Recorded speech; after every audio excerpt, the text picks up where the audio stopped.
ఓం మహాగణాధిపతయే నమః. ఓం గురుభ్యో నమః. ఓం శ్రీమాత్రే నమః.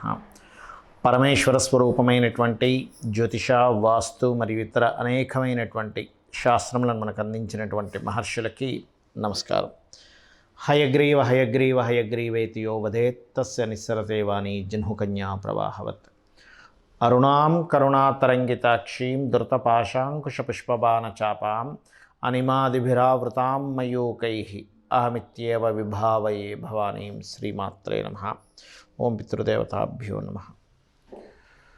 మనం ఈరోజు ఫిబ్రవరి మాసంలో 1వ తేదీ నుంచి నెల ఆఖరి వరకు ఉన్నటువంటి గ్రహస్థితి ఏ విధంగా ఉంది, అదేవిధంగా ద్వాదశ లగ్నాల వాళ్ళకి లగ్నం తెలియని వారు రాశి నుంచి చూసుకోండి, ద్వాదశ రాశి నుంచి కూడా చూసుకోవచ్చు.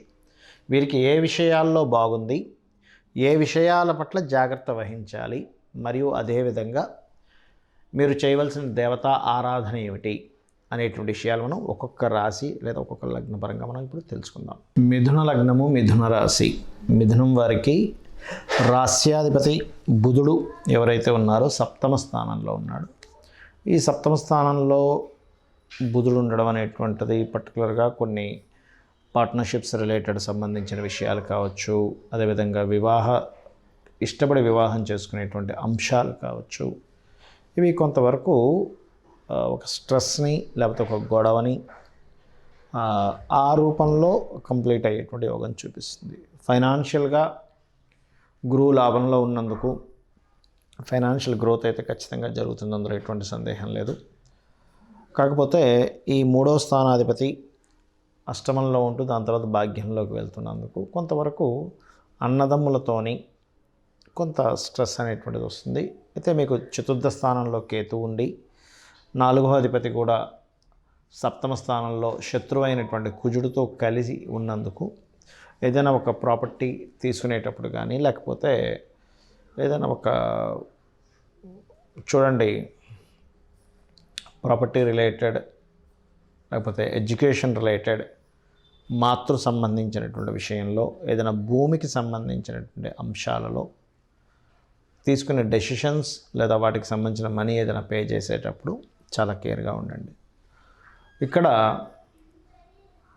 ఈ సంతానంతో లేదా ఇష్టపడిన వారితో తెలియని ఒక ఘర్షణ వాతావరణం 2వ తేదీ వరకు ఉంటుంది. మొదటి 2 రోజులు ఉంటుంది. దాని తర్వాత ఎప్పుడైతే మనకి బుధుడు మారుతాడో 2వ తేదీ నుంచి మకరంలోకి, ఆ యొక్క ప్రభావం అనేటువంటిది తగ్గుతుంది. అయితే ఈ కాంబినేషన్స్లో మెయిన్గా దశమ స్థాన రాహు అంటే మీకు ఉద్యోగ సంబంధించినటువంటి విషయాల్లో ఏదైతే విదేశాలకు వెళ్ళి చేయాలి లేదా సాఫ్ట్వేర్ రంగాల్లో కొత్త ఉద్యోగాల కోసం ఎదురు చూసేటువంటి వారికి, కొత్త ఉద్యోగాలు వెతుక్కునేటువంటి వారికి, మార్పు కోసం ప్రయత్నం చేసేటువంటి వారికి ఇప్పుడు మీకు ఉన్నటువంటి ఈ గోచార గ్రహాలు అనుకూలిస్తున్నాయి. కాకపోతే అధికంగా గ్రహాలు మనకి సప్తమంలోని, అష్టమంలోని, భాగ్యంలో ఈ సంచారం జరుగుతున్నందుకు కొంత మార్పు కూడా ఇస్తాయి. సడన్గా మార్పులు ఇట్లాంటివి కూడా ఇస్తుంది. అయితే ఈ మార్పులో ప్రధానంగా మీరు బయట దేశాలకు వెళ్ళి జాబ్ చేసేటువంటి ప్రక్రియ కానీ, లేనట్లయితే విదేశీ కంపెనీస్ ఇక్కడే ఉంటే విదేశీ కంపెనీల్లో కొంతమంది జాబ్ చేస్తుంటారు. నైట్ డ్యూటీస్ కావచ్చు, అంటే నైట్ టైం ఉండేటువంటి షిఫ్ట్స్ కావచ్చు, ఇటువంటివి ఎక్కువగా దొరికేటువంటి ఛాన్సెస్ కనిపిస్తుంది. అయితే మీరు చేయవలసినటువంటి దేవతా ఆరాధన ఏమిటి అని చెప్పి చూసుకున్నట్లయితే లక్ష్మీ నృసింహస్వామి యొక్క ఆరాధన, లలితా సహస్రనామ సాధన, అంటే లలితా సహస్రనామాలు రెగ్యులర్గా వినడము, ఇవి చేస్తూ ఎవరికైనా మరీ తీవ్రంగా కనుక ఉద్యోగ సంబంధించిన విషయంలో మరీ తీవ్రంగా కనుక ఇబ్బంది ఉంటే కనుక అమావాస్య నాడు స్వయం పాకము అంటారంటే బియ్యము, 2 రకాల కూరగాయలు, ఆకుకూర, పప్పులు, చింతపండు, ఇటువంటివన్నిటిని కూడా తీసుకొని మీరు ఏం చేస్తారంటే దగ్గరలో ఉన్నటువంటి ఆలయంలో ఉన్న పురోహితుడికి దానంగా ఇవ్వండి. ఇది స్వయం పాకము అంటారు, పితృదేవతల కోసం ఇచ్చేది. బికాజ్ ఆఫ్ మీ యొక్క జన్మజాతకంలో మీ మిథునం నుంచి దశమంలో రాహు సంచారం జరుగుతుంది కాబట్టి పితృదేవత ఆరాధన త్వరగా మీకు ఉద్యోగ అవకాశాలు వచ్చేలా చేస్తుంది. ఇప్పటి వరకు మనం తెలుసుకున్నటువంటి గోచార ఫలితాలు ఏవైతే ఉన్నాయో వీటికంటే కూడా అతి ముఖ్యంగా మీరు తెలుసుకోవాల్సినటువంటిది మీ పర్సనల్ చార్ట్. పర్సనల్గా మీ యొక్క జన్మజాతక చక్రంలో ఏదైతే గ్రహస్థితి ఉందో అది మీకు మెయిన్గా రూల్ చేస్తుంది. మీరు జన్మించినప్పుడు ఉన్నటువంటి గ్రహస్థితి, మీరు ఏ తేదీలో జన్మించారో, ఏ నెల, ఏ సంవత్సరము, ఏ సమయము, ఏ ప్రాంతము, అంటే ఎక్కడ పుట్టారు, ఏ టైంలో పుట్టారు అనేటువంటిది. ముఖ్యంగా ఎక్కడ పుట్టారు, ఏ టైంలో పుట్టారు అనేది లేకపోతే లగ్నం అనేటువంటిది ఐడెంటిఫై అవ్వదు.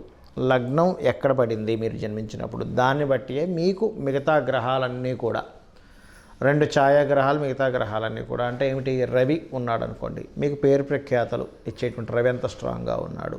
రవి స్ట్రాంగ్గా ఉంటే మీరు రాజకీయాల్లోకి వెళ్ళొచ్చా, మెడికల్ రంగాల్లో వెళ్ళొచ్చా, తండ్రి పరంగా ఎలా ఉంటుంది, ఇవన్నీ చెప్తుంది రవి.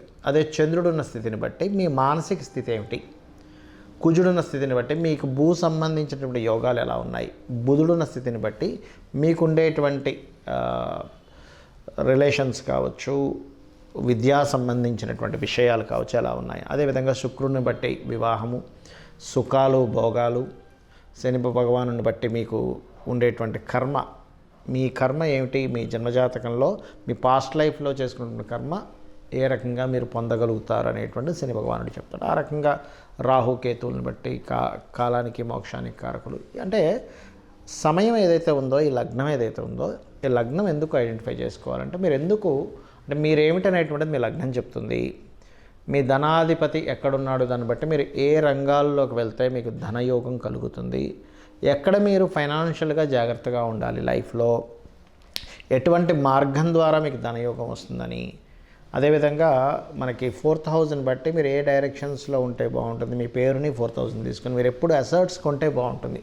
చాలామందికి మిస్టేక్ జరిగేది ఏంటంటే ఈ సమయంలో అసర్ట్ కొంటే మంచిదే అన్నప్పుడు తెలియకుండానే అనుకూలించినటువంటి సమయం కాకుండా అనుకూలించిన సమయంలో అనుకూలించినటువంటి దిశలో కొంటారు, అక్కడ ప్రాబ్లం అవుతుంది.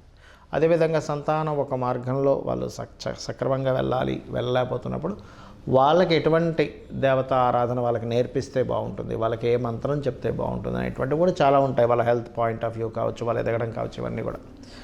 అదేవిధంగా ఇన్వెస్ట్మెంట్స్ కావచ్చు, అబ్రాడ్కి వెళ్ళేటువంటి యోగం కావచ్చు, ఇవన్నీ మీ పర్సనల్ చార్ట్లోనే ఉంటాయి, గుర్తుపెట్టుకోండి. అయితే మీకు సందేహం కలగవచ్చు ఇక్కడ, ఇవన్నీ నా పర్సనల్ చార్ట్లోనే ఉంటే మనం ఎందుకు ఈ గోచార ఫలితాలు చెప్పుకుంటున్నాము అనేటువంటిది.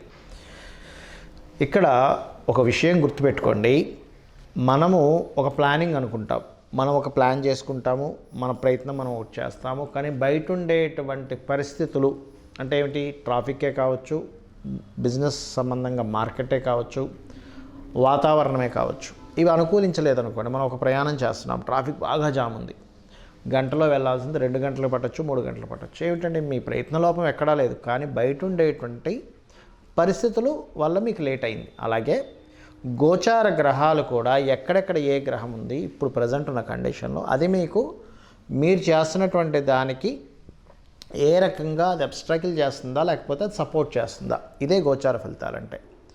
కాబట్టి ఈ గోచార గ్రహాల యొక్క స్థితిని మనం చెప్పుకుంటున్నాం. సో మీరు మీ జన్మజాతక ఫలితాలని, మీ గోచార గ్రహాల స్థితిని తెలుసుకొని మీరు పరిపూర్ణమైనటువంటి విజయాన్ని పొందాలని, అదేవిధంగా మీరు పితృదేవత అనుగ్రహం కూడా ఇప్పుడున్న గ్రహస్థితిలో ముఖ్యంగా మీన రాశిలో రాహు సంచారం జరుగుతున్నందుకు తారుమారు అవుతుంటాయని అంచనాలు కానీ అవన్నీ కూడా. కాబట్టి ఇక్కడ పితృదేవత ఆరాధన ఎక్కువగా చేయాలి.